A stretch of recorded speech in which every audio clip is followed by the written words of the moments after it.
જૈન મિત્રો, ગઈકાલે આપણે એક વિડીયો જોયો આપણા શિક્ષણ મંત્રીનો કે જેઓ લોકોને હક અને ફરજ બાબતોનું જ્ઞાન આપે છે. તંત્ર જ કરે ભાઈ બધી કામ, તો આપણી પણ જવાબદારી છે. ખાડો પડી ગયો ત્યાં ફોન કરે, નગરપાલિકા વાળાને કહ્યું તમે જઈશ એવું થાય નહીં થાય કે અહીં છે ને અહીં પાણી ભરાઈ ગયું, ભાઈ ટીકમ તગારું પૂરું કરી નાખ, રસ્તો થાય ના થાય, થોડો થોડો જાય એટલું તો કરેક્ટ ના કરે આપું તો કંઈક થાય એટલે કે સરકારની જવાબદારી ત્યાં આ કામ કરી શકતું આ એટલે કે આપણી પણ જવાબદારી છે. એની જવાબદારીનું ભાન એને પણ કરાવવું પડે. એટલે મેં પેલા કીધું કે પેલો ખાડો પડી ગયો, મેં ફોન કર્યો તો કે હું આવું છું તો ટીકમ તગારું ક્યાં રાખ, અરે ટીકમ લઈ આવો ને એક તગારું પાવડો લઈ આવો, 2 મિનિટમાં 3 મિનિટમાં ખાડો પૂરાઈ જાય, પથરા નાખી દે મેળવી નાખે, ખાડો પૂરી જાય ના પૂરાઈ જાય. એટલે મેં એને ફોન કરીને એવું કહ્યું, પછી એ લોકો 3-4 દિવસ પૂરી દીધો.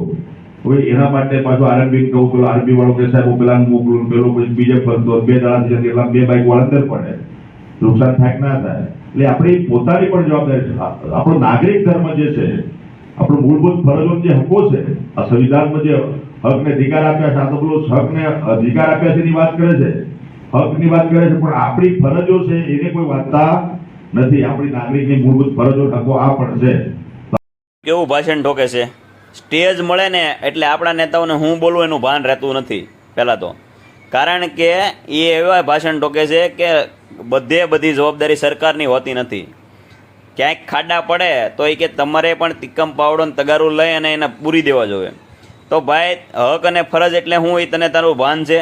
કારણ કે લોકો એની ફરજ પૂરેપૂરી નિભાવે છે, લોકો ટેક્સ ભરે છે, તો એ ટેક્સના બદલામાં એનો જે હક છે કે એને સારું આરોગ્ય મળી રહેવું જોઈએ, સારા રોડ રસ્તા મળી રહેવા જોઈએ, સારું શિક્ષણ મળી રહેવું જોઈએ, અને સારું એવી રીતે જીવન નિર્વાહ કરી શકે એવું વાતાવરણ મળી રહેવું જોઈએ.